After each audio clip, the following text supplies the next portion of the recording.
Kembali lagi bersama channel kita semua. Jika Anda suka, jangan lupa komen, like dan subscribe, serta bila Anda berkenan. Selamat membaca dan mendengarkan. Perintah Kaisar Naga, Bab 4370-4372. Dengan cara ini, bahkan jika Zeke dan yang lainnya melewati atap, mereka tidak akan dapat mendeteksi aura mereka. Setelah memasuki ruangan, Dev menceritakan semuanya secara detail kepada semua orang. Ketika dia mendengar bahwa Valet telah melarikan diri ke pulau terpencil untuk menghindari dikejar oleh para pembudidaya iblis dari aliansi penyegelan iblis, dan wajahnya telah rusak, Valentina sangat marah. Kemudian, ketika mereka mendengar bahwa Valet hampir saja mati, mereka menjadi semakin gugup. Orang-orang sok suci dari aliansi penyegelan iblis ini, alasan mengapa kota Kijia begitu kuat sekarang adalah karena aku mendengar bahwa seorang sedang duduk di kota Kijia adalah pengikut aliansi penyegelan iblis sehingga membuat tidak ada seorang pun dari pasukan sekitar yang berani memprovokasi kota Kijia. Paman Liu mengertakkan gigi, berharap dia bisa menghancurkan aliansi penyegelan iblis menjadi beberapa bagian. Paman Liu, siapa yang bertanggung jawab atas kota Kijia? Ketika sekte 10.000 pedang masih ada di sana, bahkan jika mereka memiliki 10 keberanian, mereka tidak akan berani menargetkan kota Zujia kita. Valet bertanya. Sepertinya namanya Zeke Ning. Kudengar dia juga seorang pembudidaya iblis. Dia memiliki kekuatan alam Mahayana dan bisa mengendalikan api.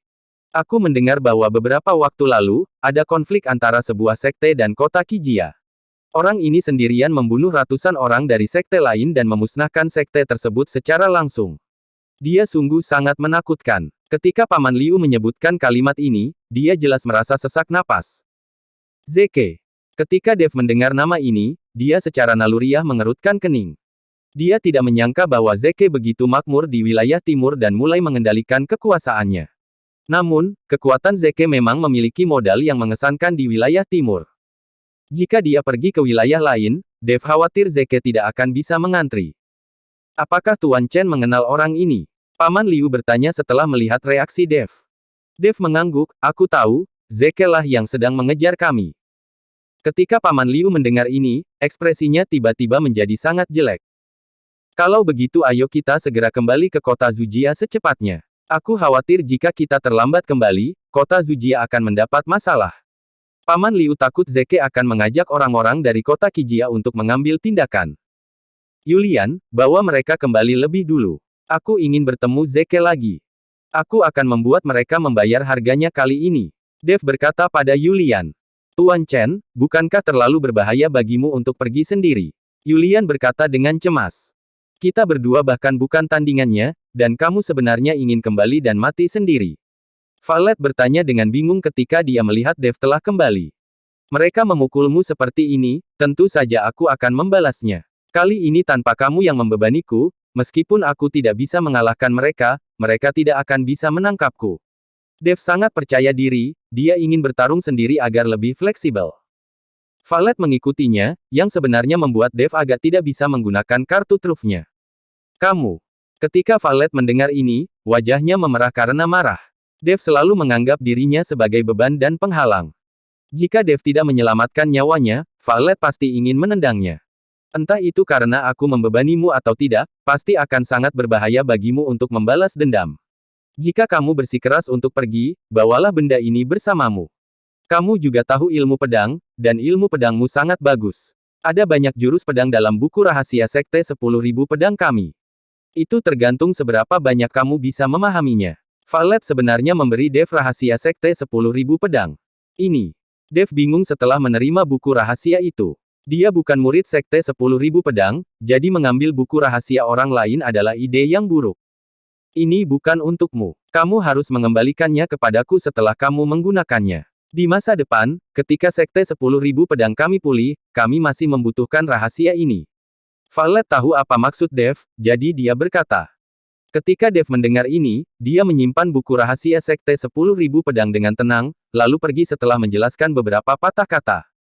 Yulian dan yang lainnya juga bergegas menuju kota Zujia tanpa henti. Dev kembali ke Laut Mati karena dia tahu bahwa jika dia ingin membalas dendam pada Zeke dan yang lainnya, Laut Mati adalah pilihan terbaik bagi selusin pembudidaya iblis ini. Meskipun selusin pembudidaya iblis dapat memasuki Laut Mati dengan bantuan Zeke, mereka sepenuhnya mengandalkan perisai api pamungkas milik Zeke. Selama Dev memecahkan perisai para pembudidaya iblis itu, mereka akan segera dihancurkan menjadi tulang. Kembali ke langit di atas Laut Mati, Dev melihat sekeliling dan kemudian turun ke dasar laut. Dia tahu bahwa Zeke dan yang lainnya pasti akan kembali ke daratan dari arah ini. Berjalan di dasar laut, Dev mengamati topografi dasar laut, lalu menekankan tangannya ke tanah di dasar laut, merasakan atmosfer bawah tanah, dan mengangguk puas. Jika aura api inti bumi lebih kuat, air laut akan lebih merugikan para pembudidaya iblis tersebut, tetapi tidak akan berdampak apapun pada Dev sendiri. Terlebih lagi, medan di sini datar, dan masih terdapat banyak puncak gunung di sekitarnya.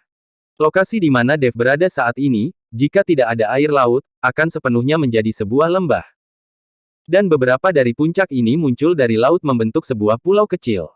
Jika Zeke dan yang lainnya lewat, kemungkinan besar mereka akan beristirahat sementara di pulau kecil ini.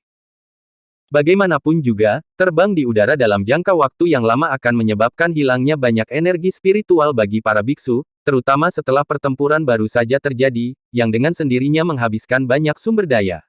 Terbang di udara dalam jarak jauh sungguh tak tertahankan. Setelah memilih lokasi, Dev mulai mengukir pola formasi di kaki puncak gunung. Ada banyak gunung di dasar laut, seluas puluhan mil, dan Dev ingin mengukir formasi di kaki puncak tersebut. Yang pada akhirnya, ketika formasi ini terhubung, itu akan membentuk formasi besar. Formasi besar ini umumnya digunakan untuk melindungi sekte atau kota, dan membutuhkan kerjasama dari banyak ahli formasi. Bahkan jika ada banyak ahli formasi, akan memakan waktu 5 hari untuk menyiapkan formasi sebesar itu. Tapi sekarang Dev sendirian, dan waktunya sangat singkat. Jika dia ingin membentuk formasi sebesar itu ketika Zeke dan yang lainnya tiba di sini, Dev masih tidak sepenuhnya yakin. Oleh karena itu, Dev harus berpacu dengan waktu. Meskipun Dev kini telah menggabungkan pola formasi ilahi dan pola formasi iblis, teknik formasinya tidak sebanding dengan ahli formasi biasa. Dev berada di dasar laut, dengan putus asa mengukir pola formasi, dan mengisi mulutnya dengan ramuan dari waktu ke waktu untuk mengisi kembali energi spiritual yang dikonsumsi. Apakah formasi yang dibuat olehmu ini adalah formasi penindas iblis? Awalnya aku tidak melihatnya, tapi sekarang aku bisa mengingat sesuatu tentangnya. Saat ini, Raja Iblis Awan Merah berbicara. Aku tidak menyangka kamu juga mengetahui teknik formasi. Dev sedikit terkejut. Meskipun Raja Iblis Awan Merah sangat hebat, dia bukanlah ahli formasi, dan dia tidak tahu banyak tentang teknik formasi. Sial, aku pernah terjebak oleh formasi seperti ini sebelumnya, oleh karena itu aku mengetahui formasi ini. Namun, formasi penindas iblis ini sangat kuat melawan iblis sungguhan, tetapi orang-orang itu hanyalah pembudidaya iblis biasa, bukan ras iblis sungguhan. Formasi penindas iblismu masih jauh lebih lemah. Dan untuk menghadapi anak-anak kecil itu, kamu sebenarnya harus menyiapkan formasi penindas iblis yang begitu besar. Itu seperti membuat gunung keluar dari sarang tikus. Beri saja aku kendali atas tubuhmu, dan aku akan membantumu membunuh bajingan kecil itu. Raja Iblis Awan Merah berkata dengan ringan. Dev hanya memutar matanya dan berkata dengan marah, mengalahkan dan bunuh para pembudidaya iblis ini, mungkin aku tidak akan terluka. Tapi jika aku memberikan tubuhku padamu, mungkin jiwaku hanya tersisa sedikit. Meskipun Dev sedang berbicara dengan Raja Iblis Awan Merah, tangannya tidak berhenti dan dia terus mengukir pola formasi. Tahukah kamu bahwa mempertahankan formasi sebesar itu membutuhkan banyak batu spiritual? Apakah kamu akan menghabiskan harta karunmu? Raja Iblis Awan Merah bertanya. Ada banyak batu api di dasar laut. Bagaimana aku bisa menggunakan sumber dayaku sendiri? Dev sudah membuat rencana. Ada banyak batu api di dasar Laut Mati. Dev dengan cepat mengukir pola formasi. Dia tidak tahu berapa lama, dan pola formasi terakhir akhirnya terukir. Saat Dev melemparkan sejumlah besar batu api dari cincin penyimpanan ke dalam formasi, formasi tersebut mulai memancarkan cahaya. Sinar cahaya ini akhirnya terhubung bersama, dan seluruh formasi penindas iblis diaktifkan sepenuhnya.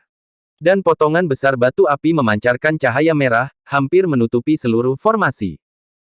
Semua harus tahu bahwa semakin banyak batu spiritual, semakin kuat pula formasinya.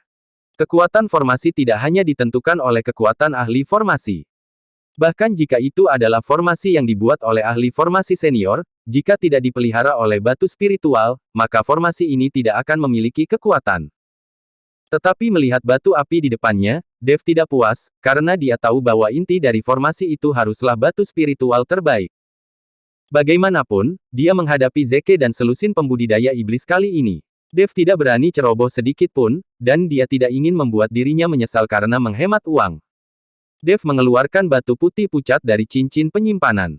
Batu itu hanya seukuran kepalan tangan, tapi mengandung energi peri. Ini ternyata adalah batu peri. Dev menempatkan batu peri di inti formasi, langsung membuat formasi penindas iblis memancarkan semburan cahaya. Setelah melakukan semua ini, Dev berinisiatif membocorkan auranya terus-menerus. Dia ingin membiarkan Zeke merasakan auranya dan kemudian mengejarnya. Dan di atas laut mati, Zeke memimpin selusin pembudidaya iblis untuk mencari Dev dan yang lainnya. Dia tidak percaya Dev dan Valet bisa meninggalkan laut mati dalam waktu sesingkat itu. Terlebih lagi, Valet terluka parah. Jika dia tidak dirawat tepat waktu, dia akan mati, jadi Dev pasti akan menemukan tempat di laut mati untuk membantu Valet sembuh terlebih dahulu. Dia pasti tahu bahwa keadaan Valet sangat sulit untuk diobati, dan tidak mungkin disembuhkan dalam waktu singkat. Jadi Zeke percaya bahwa Dev dan Valet pasti masih berada dalam jangkauan laut mati, tapi mereka tidak tahu di mana mereka bersembunyi. Bahkan jika dia melihat ke langit dengan seringai iblis sekarang, dia tidak dapat mendeteksi aura Dev. Kalian sekumpulan sampah, kalian sungguh menjadi beban. Zeke melihat selusin pembudidaya iblis dan mengutuk dengan tidak sabar. Para pembudidaya iblis itu tidak berani mengatakan apapun, mereka hanya bisa menundukkan kepala dan mengikuti Zeke dengan putus asa. Tuan Ning, kami telah mencarinya selama beberapa jam. Saudara-saudara tidak tahan lagi. Mari kita cari pulau terpencil untuk beristirahat dan biarkan saudara-saudara pulih. Biksu berjubah hijau hanya bisa gigit jari dan berbisik kepada Zeke.